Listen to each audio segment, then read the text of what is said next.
पाकिस्तान च विसाखी मेले दियां वरेवार रौनकां दा हाल। नਵੇਂ सीएम पंजाब दे चुनाव वास्ते लाहौर अदालत दा वड्डा फैसला। काउंटर टैररिज्म डिपार्टमेंट दे पंजाब भर च छापे ते 5 होर गिरफ्तारियां। गार्डियन अते फैमिली मुकदमिਆਂ ਨੂੰ ਛੇਤੀ ਤੋਂ ਛੇਤੀ ਮੁਕਾਇਆ ਜਾਏ, ਲਾਹੌਰ ਹਾਈ ਕੋਰਟ ਦਾ ਹੁਕਮ। ਹੁਣ ਇਸਲਾਮਾਬਾਦ ਤੋਂ ਬਾਅਦ ਬਾਕੀ ਸ਼ਹਿਰਾਂ ਵਿੱਚ ਵੀ ਅਸਫਾਲਟ ਸੜਕਾਂ ਬਣਾਈਆਂ ਜਾਣਗੀਆਂ। ਇਹ ਪੰਜਾਬੀ ਰੇਡੀਓ USA ਹੈ। ਪਾਕਿਸਤਾਨ ਤੋਂ ਖਬਰਾਂ ਨਾਲ ਮੈਂ ਹਾਂ परवीन मसूद। ਵਿਸਾਖੀ ਮੇਲੇ ਦੇ ਵਰੇਵਾਰ ਤਿਉਹਾਰ ਦੀਆਂ ਸ਼ੁਰੂਆਤ ਪਾਕਿਸਤਾਨ ਦੇ ਗੁਰਦੁਆਰਾ ਪੰਜਾ ਸਾਹਿਬ 'ਚ ਹੋ ਗਈਆਂ ਨੇ। ਕੱਲ ਭਾਰਤ 'ਚੋਂ 2000 ਸਿੱਖ ਯਾਤਰੀ ਖਾਸ ਟ੍ਰੇਨਾਂ ਰਾਹੀਂ ਗੁਰਦੁਆਰਾ ਪੰਜਾ ਸਾਹਿਬ ਅਪੜੇ। ਪਾਕਿਸਤਾਨੀ ਸਰਕਾਰ ਵੱਲੋਂ ਭਾਰਤ 'ਚ ਆਉਣ ਵਾਲੇ ਸਿੱਖ ਯਾਤਰੀਆਂ ਲਈ 3000 ਵੀਜ਼ੇ ਦਿੱਤੇ ਗਏ ਸਨ, ਜਿਨ੍ਹਾਂ ਦੇ ਵਿੱਚੋਂ ਭਾਰਤ ਦੀ ਸਰਕਾਰ ਵੱਲੋਂ ਸਿਰਫ 2000 ਸਿੱਖ ਯਾਤਰੀਆਂ ਨੂੰ ਪਾਕਿਸਤਾਨ ਆਉਣ ਦੀ ਇਜਾਜ਼ਤ ਲੱਭੀ। ਆਪਣੇ ਸੁਣਨ ਵਾਲਿਆਂ ਨੂੰ ਦੱਸਦੇ ਜਾਈਏ ਕਿ ਗੁਰਦੁਆਰਾ ਪੰਜਾ ਸਾਹਿਬ ਦੇ ਵਿੱਚ ਇਹਨਾਂ ਧਾਰਮਿਕ ਰਸਮਾਂ ਦੀ ਸ਼ੁਰੂਆਤ ਅਖੰਡ ਪਾਠ ਸਾਹਿਬ ਦੀ ਆਰੰਭਤਾ ਦੇ ਨਾਲ ਹੋਈ। ਦੁਨੀਆ ਭਰ ਤੋਂ ਆਏ ਸਿੱਖ ਸੰਗਤਾਂ ਇਹਨਾਂ ਧਾਰਮਿਕ ਰੌਣਕਾਂ ਦੀ ਨਿੱਘ ਸਮੇਟ ਰਹੀਆਂ ਨੇ। ਅੱਜ ਇਹ ਸਿੱਖ ਸੰਗਤਾਂ ਪਹਾੜੀ ਪੀਰ ਵਲੀ ਕੰਧਾਰੀ ਦੀ ਆਖਰੀ ਸਿਰੇ ਤੱਕ ਗਈਆਂ, ਦਰਸ਼ਨ ਕੀਤੇ ਤੇ ਫਿਰ ਵਾਪਸੀ ਗੁਰਦੁਆਰਾ ਪੰਜਾ ਸਾਹਿਬ ਆਈਆਂ। ਇਹਨਾਂ ਧਾਰਮਿਕ ਰਸਮਾਂ ਦੀ ਸਮਾਪਤੀ ਅੱਜ ਰਾਤ ਭੋਗ ਪੈਣ ਦੇ ਨਾਲ ਹੋਏਗੀ। ਇਸ ਤੋਂ ਬਾਅਦ ਇਹ ਗੁਰਪਿਆਰੇ ਗੁਰਦੁਆਰਾ ਜਨਮ ਸਥਾਨ ਨਨਕਾਣਾ ਸਾਹਿਬ ਅਤੇ ਕਰਤਾਰਪੁਰ ਸਾਹਿਬ, ਉਸ ਤੋਂ ਮਗਰੋਂ ਲਾਹੌਰ ਦੇ ਗੁਰਦੁਆਰਿਆਂ ਦੇ ਦਰਸ਼ਨ ਲਈ ਸਫ਼ਰ ਕਰਨਗੇ। ਆਪਣੇ ਸੁਣਨ ਵਾਲਿਆਂ ਨੂੰ ਖਬਰ ਦਿੰਦੇ ਜਾਈਏ ਕਿ ਭਾਰਤ ਤੋਂ ਆਉਣ ਵਾਲੇ ਸਿੱਖ ਯਾਤਰੀਆਂ ਦੇ ਵਿੱਚੋਂ ਇੱਕ ਯਾਤਰੀ ਸਫ਼ਰ ਕਰਦਿਆਂ ਹੋਇਆਂ ਦਿਲ ਦਾ ਦੌਰਾ ਪੈਣ ਕਾਰਨ ਚਲਾਣਾ ਕਰ ਗਏ। ਇਸ ਸਿੱਖ ਯਾਤਰੀ ਦੀ ਸ਼ਨਾਖਤ ਭਾਰਤੀ ਸਿੱਖ ਯਾਤਰੀ ਦੇ ਤੌਰ ਤੇ ਹੋਈ ਹੈ ਤੇ ਉਹਨਾਂ ਦਾ ਨਾਂ ਨੌਸ਼ਾਬਰ ਸਿੰਘ ਦੱਸਿਆ ਗਿਆ ਹੈ। ਇਸ ਟ੍ਰੇਨ ਦੇ ਵਿੱਚ ਮੌਜੂਦ ਸਿਹਤ ਦੇ ਅਮਲੇ ਨੇ ਉਹਨਾਂ ਨੂੰ ਫੌਰੀ ਤਿੱਬੀ ਇਮਦਾਦ ਦਿੱਤੀ ਤੇ ਉਹਨਾਂ ਨੂੰ ਬਚਾਉਣ ਦੀ ਬੜੀ ਕੋਸ਼ਿਸ਼ ਕੀਤੀ, ਪਰ ਉਹ ਚਲਾਣਾ ਕਰ ਗਏ। ਲਾਹੌਰ ਹਾਈ ਕੋਰਟ ਨੇ ਅੱਜ ਆਪਣੇ ਹੁਕਮ ਰਾਹੀਂ ਪੰਜਾਬ ਅਸੈਂਬਲੀ ਦੇ ਨਵੇਂ ਸੀਐਮ ਦੇ ਚੁਣਾਵ ਵਾਸਤੇ ਵੱਡਾ ਫੈਸਲਾ ਸੁਣਾ ਦਿੱਤਾ ਹੈ। ਅਦਾਲਤ ਨੇ ਉਹਨਾਂ ਦਰਖਾਸਤਾਂ ਤੇ ਸੁਣਾਈ ਕੀਤੀ ਜੋ ਹਮਜ਼ਾ ਸ਼ਹਿਬਾਜ਼ ਸ਼ਰੀਫ ਅਤੇ ਦੂਜੇ ਫਰੀਕਾਂ ਵੱਲੋਂ ਦਾਇਰ ਕੀਤੀਆਂ ਗਈਆਂ ਸਨ। ਹਮਜ਼ਾ ਸ਼ਹਿਬਾਜ਼ ਨੇ ਆਪਣੀ ਦਾਇਰ ਕੀਤੀ ਅਰਜ਼ੀ 'ਚ ਆਖਿਆ ਸੀ ਕਿ ਨਵੇਂ ਸੀਐਮ ਪੰਜਾਬ ਦੇ ਚੁਣਾਵ ਵਾਸਤੇ ਕਾਰਵਾਈ 16 ਅਪ੍ਰੈਲ ਤੋਂ ਪਹਿਲਾਂ ਕੀਤੀ ਜਾਏ। ਅਦਾਲਤ ਨੇ ਆਪਣੇ 3 ਸਫ਼ਿਆਂ ਦੇ ਹੁਕਮ ਵਿੱਚ ਆਖਿਆ ਹੈ ਕਿ ਕਾਰਵਾਈ 16 ਅਪ੍ਰੈਲ ਨੂੰ ਹੀ ਕੀਤੀ ਜਾਏਗੀ। ਅਦਾਲਤ ਨੇ ਆਪਣੇ ਹੁਕਮ ਦੇ ਵਿੱਚ ਪਿਛਲੇ ਸਾਰੇ ਕੰਮਾਂ ਨੂੰ ਰੱਦ ਕਰ ਦਿੱਤਾ ਹੈ ਤੇ ਆਖਿਆ ਹੈ ਕਿ ਪੰਜਾਬ ਅਸੈਂਬਲੀ ਦੀ ਆਉਣ ਦੀ ਕਾਰਵਾਈ ਡਿਪਟੀ ਸਪੀਕਰ ਹੀ ਕਰਨਗੇ ਅਤੇ ਉਹੀ ਨਵੇਂ ਸੀਐਮ ਦਾ ਚੁਣਾਵ ਵੀ ਕਰਨਗੇ। ਇਸ ਤੋਂ ਅੱਡ ਉਹਨਾਂ ਨੇ ਸੈਕਟਰੀ ਪੰਜਾਬ ਅਸੈਂਬਲੀ ਨੂੰ ਹੁਕਮ ਦਿੱਤਾ ਹੈ ਕਿ ਉਹ ਅਸੈਂਬਲੀ ਹਾਲ ਦੇ ਵਿੱਚ ਹੋਣ ਵਾਲੀ ਤੋੜ-ਫੋੜ ਨੂੰ 15 ਅਪ੍ਰੈਲ ਦੀ ਰਾਤ 12 ਵਜੇ ਤੱਕ ਲਾਜ਼ਮੀ ਪੂਰਾ ਕਰ ਲੈਣ ਤੇ 16 ਅਪ੍ਰੈਲ ਨੂੰ ਹਰ ਸੂਰਤ ਇਕੱਠ ਕਰਕੇ ਨਵੇਂ ਸੀਐਮ ਪੰਜਾਬ ਦਾ ਚੁਣਾਵ ਕੀਤਾ ਜਾਏ। ਅਦਾਲਤ ਨੇ ਆਪਣੇ ਹੁਕਮ ਰਾਹੀਂ ਇਹ ਵੀ ਆਖਿਆ ਹੈ ਕਿ ਇਸ ਮਾਮਲੇ ਦੇ ਵਿੱਚ ਕੋਈ ਢਿੱਲ ਬਰਦਾਸ਼ਤ ਨਹੀਂ ਕੀਤੀ ਜਾਏਗੀ ਅਤੇ ਨਾ ਹੀ ਇਹ ਖਬਰ ਮਿਲੇ ਕਿ ਕਿਸੇ ਮੈਂਬਰ ਨੂੰ ਵੋਟ ਪਾਉਣ ਤੋਂ ਡੱਕਿਆ ਗਿਆ ਹੈ। ਆਲਾ ਅਦਾਲਤ ਦਾ ਇਹ ਵੀ ਆਖਣਾ ਹੈ ਕਿ ਸੈਕਟਰੀ ਪੰਜਾਬ ਅਸੈਂਬਲੀ ਇਸ ਮਾਮਲੇ ਤੇ ਹਰ ਕਿਸਮ ਦਾ ਤਾਮਨ ਕਰੇ। ਅਦਾਲਤ ਨੇ ਇਸ ਕਾਰਵਾਈ ਨੂੰ 16 ਅਪ੍ਰੈਲ ਤੱਕ ਲਈ ਟਾਲ ਦਿੱਤਾ ਹੈ। ਕਾਊਂਟਰ ਟੈਰਰਿਜ਼ਮ ਡਿਪਾਰਟਮੈਂਟ ਪੰਜਾਬ ਦੇ ਸੂਬੇ ਭਰ ਦੇ ਵਿੱਚ ਕਾਰਵਾਈਆਂ ਕਰਕੇ 5 ਗ੍ਰਿਫਤਾਰੀਆਂ ਕੀਤੀਆਂ ਨੇ। ਇਹ 5 ਗ੍ਰਿਫਤਾਰੀਆਂ ਉਹਨਾਂ ਲੋਕਾਂ ਦੀਆਂ ਨੇ ਜਿਨ੍ਹਾਂ ਤੇ ਸ਼ੁਬਾ ਹੈ ਕਿ ਪਾਬੰਦੀ ਲੱਗੀ ਤਨਜ਼ੀਮਾਂ ਦੇ ਲੜਾਕੂ ਨੇ ਅਤੇ ਮੁਲਕ ਭਰ ਦੇ ਵਿੱਚ ਬਦਅਮਨੀ ਦੀਆਂ ਕਾਰਵਾਈਆਂ ਕਰਨਾ ਚਾਹੁੰਦੇ ਸਨ।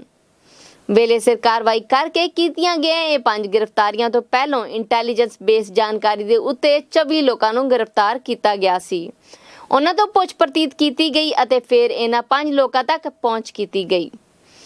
ਗ੍ਰਿਫਤਾਰ ਕੀਤੇ ਗਏ ਇਹਨਾਂ ਲੜਾਕੂਆਂ ਦਾ ਨਾਂ ਅਬਦੁਲ ਵਾਜਿਦ, ਤਬਸਮ ਸਗੀਰ, ਮੁਹੰਮਦ ਅਜ਼ੀਮ, ਅਹਿਮਦ ਹਸਨ ਅਤੇ ਸੈयद ਤਨਜ਼ੀਲੁਰ ਰਹਿਮਾਨ ਦੱਸਿਆ ਗਿਆ ਹੈ, ਜਿਨ੍ਹਾਂ ਦੇ ਵਿੱਚੋਂ ਅਬਦੁਲ ਵਾਜਿਦ ਦਾ ਤਾਲੁਕ ਤਹਿਰੀਕੇ ਤਾਲਿਬਾਨ ਨਾਲ ਹੈ। ਇਸ ਤੋਂ ਅੱਡ ਤਬਸਮ ਸਗੀਰ ਦਾ ਤਾਲੁਕ ਤਨਜ਼ੀਮ ਦਾਸ਼ ਦੇ ਨਾਲ ਹੈ। ਮੁਹੰਮਦ ਅਜ਼ੀਮ ਦਾ ਤਾਲੁਕ ਲਸ਼ਕਰੇ ਜੰਗਬੀ ਨਾਲ। ਇਹਦੇ ਨਾਲ ਅਹਿਮਦ ਹਸਨ ਦਾ ਤਾਲੁਕ ਵੀ ਤਹਿਰੀਕੇ ਤਾਲਿਬਾਨ ਨਾਲ ਦੱਸਿਆ ਜਾ ਰਿਹਾ ਹੈ। ਇਹਨਾਂ ਦੀ ਗ੍ਰਿਫਤਾਰੀ ਤੋਂ ਬਾਅਦ ਇਹਨਾਂ ਦੇ ਕਬਜ਼ੇ ਦੇ ਵਿੱਚੋਂ ਭਾਰੀ ਗਿਣਤੀ ਦੇ ਵਿੱਚ ਗੋਲਾ ਬਾਰੂਦ ਅਤੇ ਅਸਲਾ ਬਰਾਮਦ ਹੋਇਆ ਹੈ। ਸੁਣਨ ਵਾਲਿਆਂ ਨੂੰ ਦੱਸਦੇ ਜਾਈਏ ਕਿ ਗ੍ਰਿਫਤਾਰ ਕੀਤੇ ਗਏ ਇਹਨਾਂ 5 ਲੋਕਾਂ ਦੇ ਬਾਰੇ CTD ਦੇ ਮਹਿਕਮੇ ਦਾ ਆਖਣਾ ਹੈ ਕਿ ਇਹ ਪਾਕਿਸਤਾਨ ਦੇ ਵਿੱਚ ਬਦਅਮਨੀ ਤੇ ਖੂਨ ਖਰਾਬੇ ਦੀਆਂ ਕਾਰਵਾਈਆਂ ਦੇ ਮਨਸੂਬੇ ਬਣਾਈ ਫਿਰਦੇ ਸਨ, ਪਰ ਵੇਲੇ ਸਿਰ ਕਾਰਵਾਈ ਕਰਕੇ ਕਿਸੇ ਵੀ ਅਨਹੋਣੀ ਦੇ ਨਾਲ ਨਿਬੜਿਆ ਗਿਆ ਹੈ ਤੇ ਮੁਲਕ ਨੂੰ ਬਚਾ ਲਿਆ ਗਿਆ ਹੈ। Chief justice Lahore high court justice Ameer Bhatti ਹੋਰਾਂ ਨੇ ਗਾਰਡੀਅਨ ਅਤੇ ਫੈਮਿਲੀ ਮੁਕੱਦਮਿਆਂ ਨੂੰ ਸੁਣਨ ਵਾਲੀਆਂ ਅਦਾਲਤਾਂ ਨੂੰ ਹੁਕਮ ਦਿੱਤਾ ਹੈ ਕਿ ਉਹ 1 ਮਹੀਨੇ ਦੇ ਵਿੱਚ ਉਹ ਸਾਰੇ ਮੁਕੱਦਮੇ ਨਿਪਟਾਉਣ ਜਿਹੜੇ 2019 ਚ ਦਾਇਰ ਹੋਏ ਸਨ। ਮੁਕੱਦਮਿਆਂ ਨੂੰ ਨਿਬੇੜਨ ਦਾ ਟਾਰਗੇਟ ਪੂਰਾ ਨਾ ਕਰਨ ਵਾਲੇ ਸਾਰੇ ਜ਼ਿਲ੍ਹਿਆਂ ਦੇ ਸੈਸ਼ਨ ਜੱਜਾਂ ਨੂੰ 1 ਮਹੀਨੇ ਦੀ ਮੋਹਲਤ ਦਿੱਤੀ ਗਈ ਹੈ।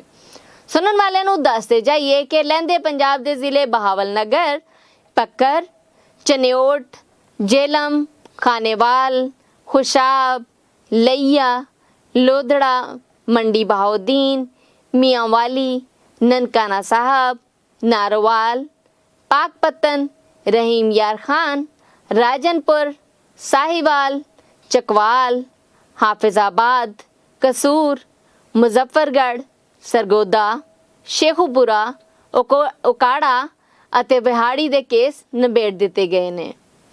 ਟਾਰਗੇਟ ਪੂਰਾ ਨਾ ਕਰਨ ਵਾਲੇ ਜ਼ਿਲ੍ਹਿਆਂ ਦੇ ਵਿੱਚ ਅਟਕ, ਬਹਾਵਲਪੁਰ, ਡੀਜੀ ਖਾਨ, ਗੁਜਰਾਂਵਾਲਾ, ਗੁਜਰਾਤ, ਚੰਗ, ਲਾਹੌਰ, ਮੁਲਤਾਨ, ਰਾਵਲਪਿੰਡੀ, ਸਿਆਲਕੋਟ ਅਤੇ ਟੋਬਾ ਟੇਕ ਸਿੰਘ ਦੇ ਜ਼ਿਲ੍ਹੇ ਆਉਂਦੇ ਨੇ।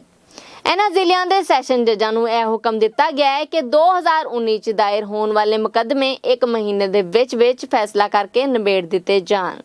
ਜਿਨ੍ਹਾਂ ਜ਼ਿਲ੍ਹਿਆਂ ਦੇ ਸੈਸ਼ਨ ਜੱਜਾਂ ਨੇ ਆਪਣੇ ਟਾਰਗੇਟ ਨੂੰ ਪੂਰਾ ਕੀਤਾ ਹੈ, ਚੀਫ ਜਸਟਿਸ ਲਾਹੌਰ ਵੱਲੋਂ ਉਹਨਾਂ ਨੂੰ ਤਾਰੀਫੀ ਸੰਦਾਂ ਭੇਜੀਆਂ ਗਈਆਂ ਨੇ।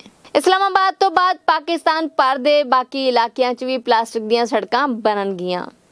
ਪਾਕਿਸਤਾਨ 'ਚ ਪਲਾਸਟਿਕ ਛਾਪਰਾਂ ਨੂੰ ਟਿਕਾਣੇ ਲਾਉਣ ਦਾ ਕੰਮ ਵਾਵਾ ਔਖਾ ਸੀ। ਇਹ ਆਲੂਦਗੀ ਦਾ ਸਬਬ ਵੀ ਬਣ ਰਹੇ ਸਨ।